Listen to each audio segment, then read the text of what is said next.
The story opens with the unsettling disruption of rural peace. The protagonist, who had left his farmhouse for what he believed would be a routine supply run some 12 miles away, suddenly receives an alarming alert on his phone. Motion detected inside his kitchen. At first, it seems implausible. Why would anyone be inside his private home in the middle of the day? But the live feed from his surveillance system confirms it. There she is, his neighbor Lydia Pierce, storming through his kitchen as though she owns the place, her sharp heels clicking loudly against the floorboards and drawers being yanked open one after another. Her voice thunders with false authority, shouting imperatives like an officer conducting an inspection. Yet under the bluster, it is clear something is wrong. Lydia is not supposed to be there, and she certainly has no legitimate authority to rifle through another person's home. In that moment, the protagonist's throat goes dry. He knows the situation is dangerous, but he also knows he is not entirely helpless. He has Rex. Rex is no ordinary dog. Once a military working K9, he is now retired to this farmhouse, but far from just a pet. Fitted with collar-mounted tactical cameras and connected directly to the security system, Rex has training that elevates him beyond watchfulness. He understands containment, assessment, and control like a seasoned professional on duty. As the camera pivots to his view, we watch Lydia's intrusion through Rex's eyes. Her back turned, her hands perusing cabinets that are not hers to touch. When the protagonist activates the speaker system remotely, Lydia spins around in shock. The look that flashes across her face betrays not only guilt, but a dawning realization. This rural house is not as unprotected as she imagined. For a moment, her defiance falters, because she has just stumbled into the wrong kind of kitchen, one surveilled by professional-grade equipment and guarded by a highly disciplined canine. Rex's response is immediate but measured.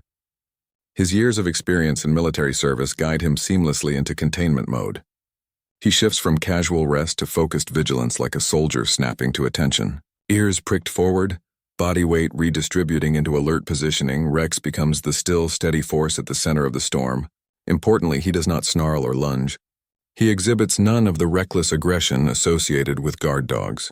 Instead, he presents an aura of calm control, embodying what it means to be a working partner rather than a mere household pet. Lydia, by contrast, begins to unravel. She fumbles, knocks over a chair, her nervous movements amplified by the oppressive silence of Rex's perpetual gaze. It is the tension of a stage where the spotlight reveals every crack in her composure. Outside the farmhouse, neighbors are already taking notice. Lydia's loud shouting had carried through thin walls, and as Maggie Walsh, another local farmer, approaches the property, her phone camera begins capturing the evolving scene.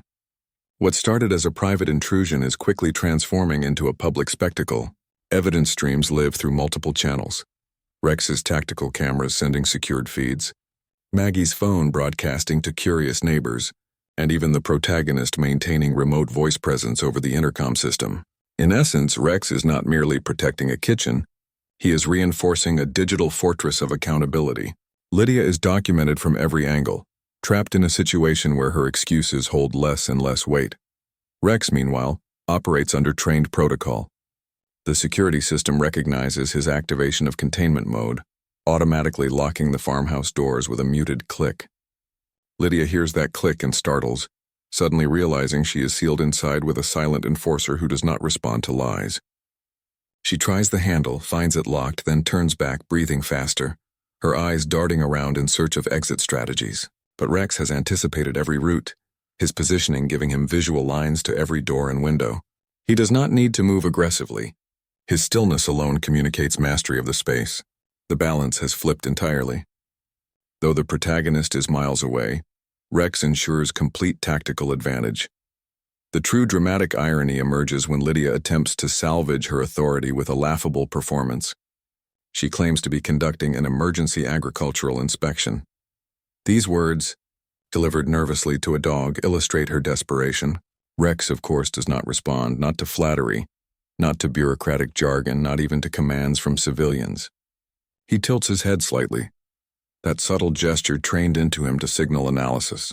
Behind his calm expression, protocol is running, recognizing posturing behavior, categorizing threat levels, evaluating whether panic-driven gestures cross into hostility. His silence is devastating because Lydia's tactics rely on audience compliance and Rex refuses to provide it. Each bluff she makes collapses against his unwavering professionalism. By the time Sheriff Diaz arrives in response to calls from neighbors, the picture is clear. Rex has neutralized the intrusion without aggression, preserved the scene for law enforcement, and gathered incontrovertible evidence. Diaz, himself a former military man, recognizes the value instantly. Situation contained, he observes with professional ease even before entering. Lydia, now sitting awkwardly at the kitchen table under the watchful gaze of her canine captor, looks less like an inspector and more like a burglar who has realized she has been outmatched by discipline itself. Thus, the first chapter of this story concludes not with claw marks or violence, but with control, documentation, and the sheer authority of professionalism. The intrusion has been transformed into an indisputable case of trespass, thanks to Rex's methodical handling. In this opening act, the contrast between Lydia's chaotic intrusion and Rex's poised, tactical containment establishes not only the suspense of the story but the deeper theme, the power of discipline and truth to outmaneuver fraud and bravado. If the first act was all about shock and containment, the second unfolds like peeling away the layers of a rotten onion. Lydia's intrusion was not random, nor was it the momentary lapse of an eccentric neighbor. The protagonist soon learns that what unfolded in his kitchen was the visible symptom of something larger, a scheme designed with practice, precision, and deception. The unraveling begins almost immediately after Sheriff Diaz's initial investigation. Lydia's documents, which she had fumbled dramatically across the kitchen counters while trying to summon credibility, are scrutinized. At first glance, they mimic official paperwork perfectly. Glossy seals, letterheads bearing names that sound almost government-issued, reference numbers that look authentic in passing. But experience and skepticism reveal cracks. Diaz calls the supposed issuing agency to verify her Emergency Agricultural Inspection Division. What responds is not an institution, but a cavernous voicemail inbox that reeks of fabrication. The website printed on her forms doesn't exist when tested in real time. The deep red ink on the seal is off-tone, the formatting of credentials mismatched. What Lydia had paraded as legal authority is soon revealed as smoke and mirrors, a counterfeit tactic meant to intimidate rather than validate. But the evidence of forgery alone isn't enough to explain this brazen intrusion. And here a new voice enters the story. Susan Miller, a veteran farmer from down the road carrying invisible scars of her own encounter with the same scheme. Unlike Lydia, Susan does not barge into kitchens. She approaches quietly, humbly, bearing a spray bottle wrapped in old worn cloth as though even touching the thing unsettles her. Her story sends chills. Months earlier, Lydia had appeared at her farm, brandishing similar credentials and accompanied by bottles that produced a distinct chemical odor. The smell was so convincing that it shook Susan's own confidence in 40 years of steady farming. Lydia pointed to chemical contamination, spoke of contaminated groundwater and hazardous runoff. The scientific jargon had been intimidating and laced with urgency, each word pressuring Susan into signing an emergency compliance document. There were charts displayed on a sleek screen, data that appeared genuine, and like many farmers who value their land, Susan feared being the one whose negligence harmed her neighbors. Out of both fear and misplaced trust, she complied, signing forms that gave Lydia continuing access to her land. As Susan lays out her receipts and copies of the contracts she signed, the breadth of the fraud begins to materialize. These were not isolated acts of officious meddling. They were systematic. The contracts contained ambiguous emergency clauses granting Lydia permission to return indefinitely for continued testing and monitoring. What this effectively created was legalized reintrusion based on false premises.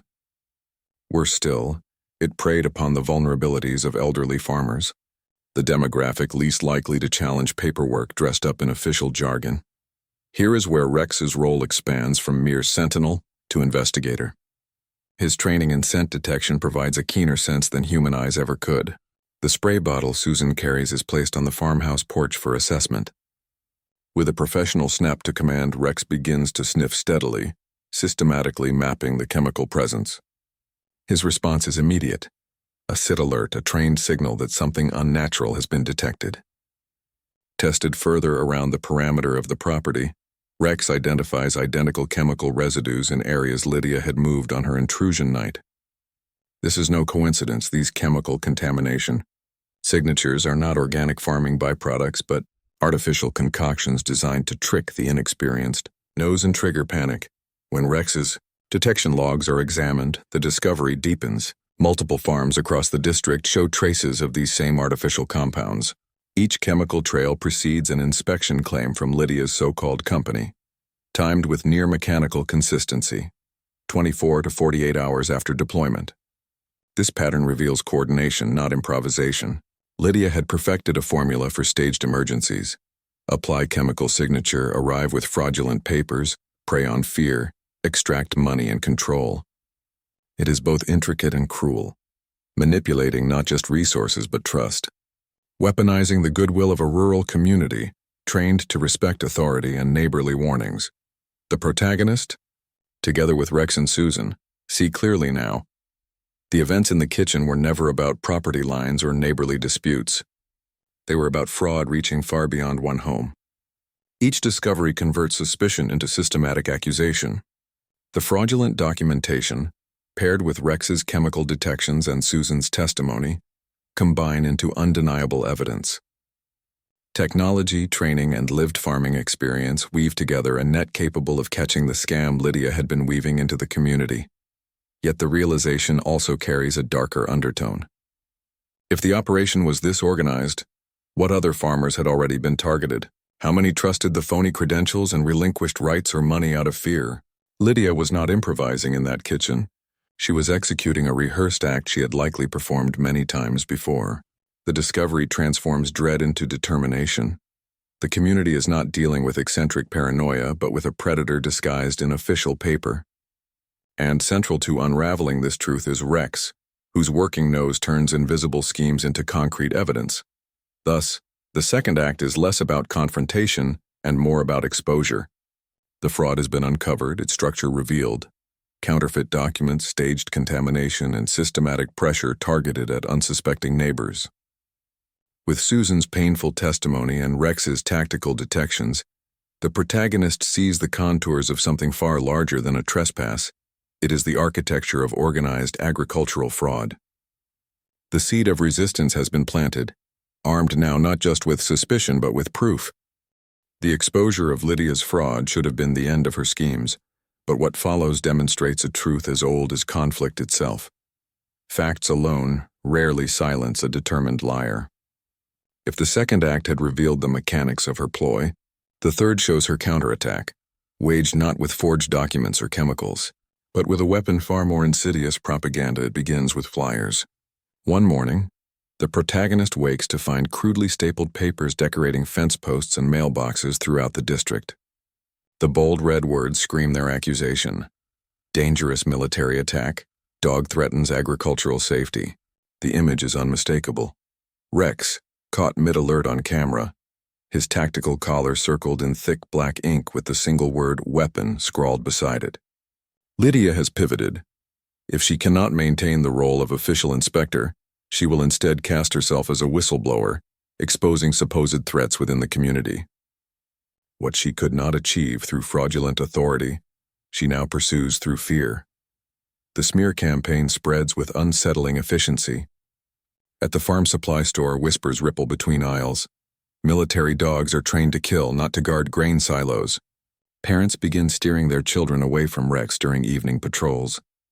Online farming forums, the same places where farmers trade tips about feed or tractor repairs, now host debates questioning whether a dog with combat training can ever truly adapt to civilian life.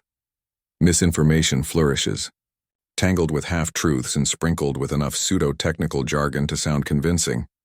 The cruelty of this campaign is not only in its accusations, but in its precision. Lydia knows exactly how to twist perceptions. She leans on the familiar fears of farming life: livestock safety, liability, children wandering too close to the wrong fence.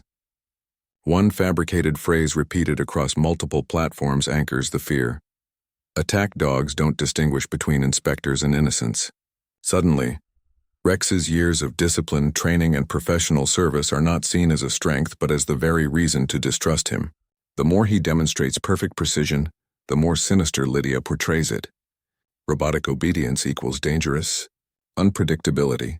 The breaking point arrives during a heated town hall meeting where neighbors gather to discuss community safety. It is here the propaganda fully erupts into the open. Farmers who once waved as Rex patrolled the perimeter now voice their unease aloud. One neighbor cites livestock risk. Another mentions liability insurance, while parents insist that military animals belong in compounds, not among our children.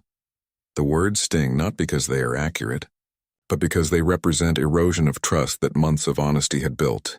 Standing there, the protagonist feels as though the very community he had worked to protect is being stolen by whispers and fear.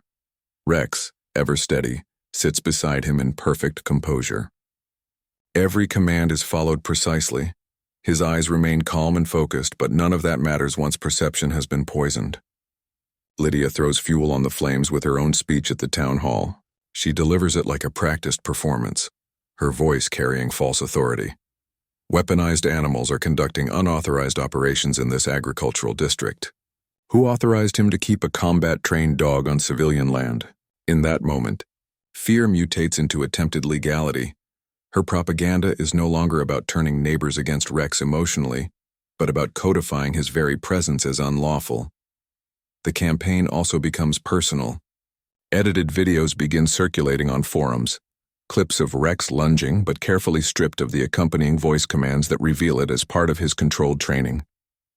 Staged evidence appears on farm equipment, deliberate scratches and marks framed as Rex's aggression toward livestock property.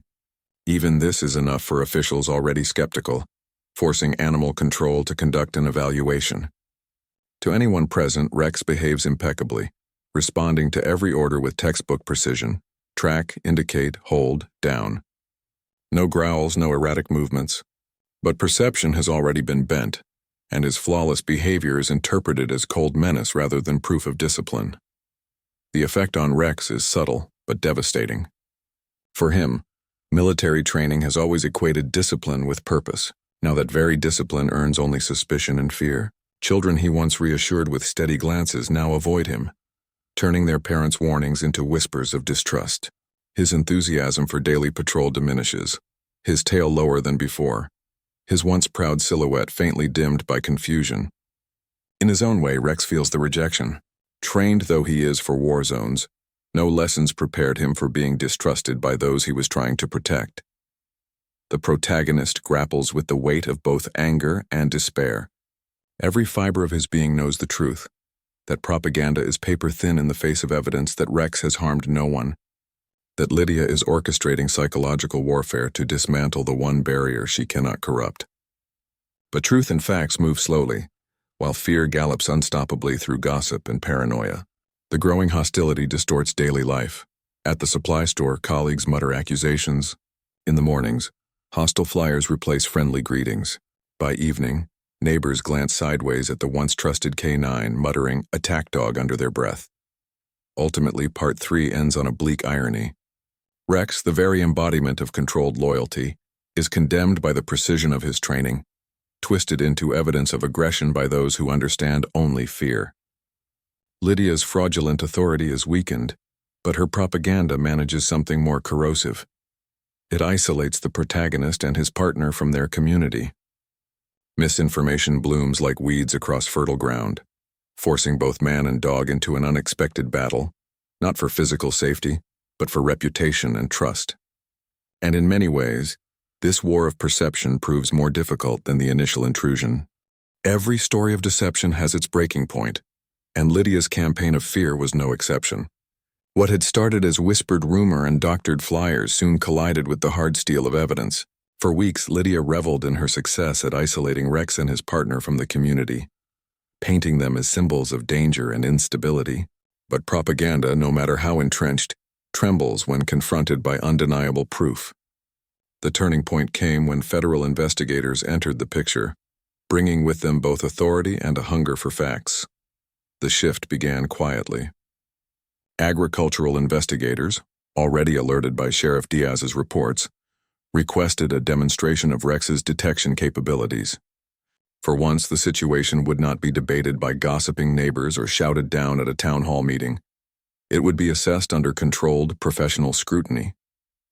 The demonstration took place in a storage lot where both genuine and artificial chemicals were laid out in identical containers. Officials observed in silence as Rex methodically processed each sample. His ears perked, his breathing steady, he worked without hesitation. Within minutes, he distinguished authentic agricultural traces from artificial concoctions, like those Lydia had deployed. When he sat firmly in front of a staged container, alerting with professional precision, the investigators took note. His reliability was stark, his ability to see the invisible undeniable. That single session created a ripple of legitimacy. Whereas Lydia's propaganda adorned fence posts and town halls with warnings, Rex's precise indication could not be twisted so easily. His training was no longer just a local farmer's boast, it was scientific proof, recorded and verified by credentialed officials. Federal agricultural agents saw in Rex not a liability but an asset, a tool capable of documenting frauds that human inspectors had overlooked. For the first time, the tide shifted from suspicion back to respect. Meanwhile, Lydia's cracks widened. Surveillance footage gathered from Rex's tactical camera told a different story from her claims. Frame by frame, her narrative of a threatening military dog broke apart. Instead of snarling aggression, the footage showed composed patience. Instead of random behavior, it captured calculated containment. Statements she made about Rex and his alleged hostility collapsed when matched against time-stamped video of calm posture and steady alerts. Even more damning was the forensic review of her paperwork. What once appeared legitimate now fell apart under federal verification. Non-existent agencies, faulty seals, and websites that vanished under scrutiny. Her elaborately staged authority revealed itself as cheap theater. The turning point accelerated when federal agents decided they needed direct surveillance. Lydia, emboldened by her temporary propaganda victories, believed she could continue orchestrating chemical contamination events without scrutiny. What she did not know was that Rex had already been repositioned from accused menace to undercover sentinel. Equipped with collar-mounted audio and video, he observed quietly from concealed posts as Lydia's car approached one evening. Through his eyes, investigators watched her unload spray bottles and carefully scatter their contents around targeted soil. Her movements were confident, efficient, rehearsed.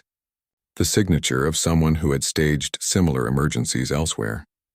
What she thought was covert action was, in fact, being documented meticulously by a calm K-9 unit, trained to wait without interference until every detail was recorded. That surveillance footage became a hammer. Audio caught her speaking into a phone, referencing our network and other affected farms across state lines. The implication was clear. Lydia was no lone eccentric. She was part of a systematic enterprise spreading far beyond one rural district. Overnight, what had looked like a neighborly dispute transformed into an interstate case of organized agricultural fraud. With Rex's footage in hand, federal agents obtained warrants. The very dog she had branded as a menace had now become the silent witness recording her guilt. The arrest itself felt anticlimactic compared to the months of chaos she had orchestrated. Federal agents approached as Rex maintained overwatch from his assigned position. There was no barking, no chase, only the soft jingle of tactical gear as he shifted his weight, calm as ever. Lydia, caught with spray bottles in her trunk and counterfeit documents in her passenger seat, erupted in desperate pleas about her emergency authority. But the evidence was already sealed beyond argument. In one night, years of intimidation collapsed into irrelevance. For the protagonist, the moment was more than legal triumph. It was personal vindication. The neighbor who had turned his community against him, who had made his trusted partner a symbol of danger, was now exposed by the very discipline she tried to discredit. Sheriff Diaz's knowing nod confirmed it. Rex had done what propaganda could never undo. He had replaced fear with fact, suspicion with surveillance. But perhaps the most significant transformation lay in perception. Neighbors who had once crossed the street to avoid Rex now watched federal agents shake the handler's hand in acknowledgement. The story was no longer one-sided. Where Lydia had left shadows, Rex left recordings.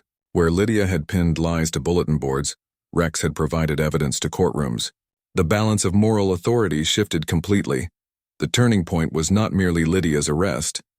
It was the restoration of faith in truth over rumor, in professionalism over manipulation, and in the quiet yet unyielding strength of discipline.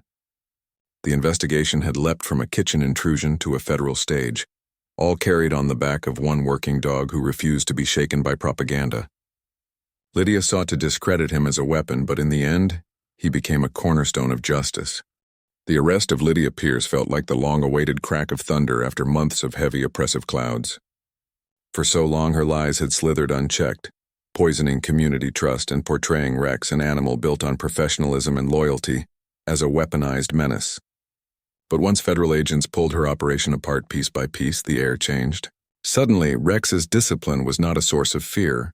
It was the backbone of legal cases, stretching across multiple states.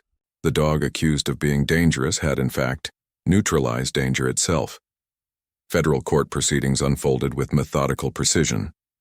Lydia's defense clung desperately to the propaganda she had so carefully nurtured. Rex had been threatening, his presence coercive, his tactics too aggressive. But her words fell flat when prosecutors played back his tactical footage frame by frame. There he was, ears forward, posture calm, tail steady, demonstrating the very picture of restraint. No snarls, no unchecked aggression, just patient containment and meticulous detection, all while Lydia fumbled, panicked, and scattered fraudulent evidence. In fact, her greatest error was failing to grasp what military dogs do best: document and confirm with unwavering consistency. Rex had created a record too clean, too precise to twist. As courtrooms across the region reviewed evidence, the scale of Lydia's fraud became stark. Over 40 victims, most of them elderly farmers, had been coerced into signing fraudulent contracts. Spray bottles of cheap chemicals, fake credentials, and rehearsed speeches had convinced good, honest neighbors that they were poisoning their own communities. Restitution claims soon stacked up, and federal agricultural investigators confirmed that the scheme had extracted thousands in fraudulent inspection fees. While Lydia and her partners faced sentencing, Rex stood not merely as a witness but as the reason the entire scam collapsed. But beyond courts and evidence logs, the real battle for vindication unfolded more quietly. Back home, in the very fields where suspicion had once blossomed. At first, neighbors remained tentative. Fear, once planted, takes time to unroot. Yet over weeks a visible shift occurred. The same community board where attack dog flyers once fluttered now displayed notices for Agricultural Security Education Week, with Rex's photo serving as a proud emblem of rural defense. Children who had once been warned away from him now clustered nearby, tugging parents' hands to ask about his vest or his training. Instead of fearful whispers, there came respectful questions. How does he tell the difference between a fake chemical and a real one? How many commands does he know? Does he really understand when to sit without being told? Slowly, perception softened, bending toward awe rather than unease. Community events became opportunities not just for education, but healing. At the farm hall where Lydia had once stoked suspicion, Rex now performed demonstration drills. Approach, sniff, pause, tilt, sit, the graceful ballet of detection work.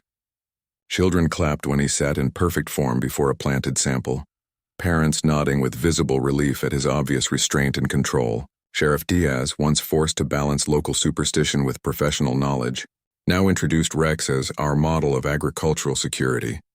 The cheers that followed were small but sincere, like the first green shoots pushing through thawed soil after winter.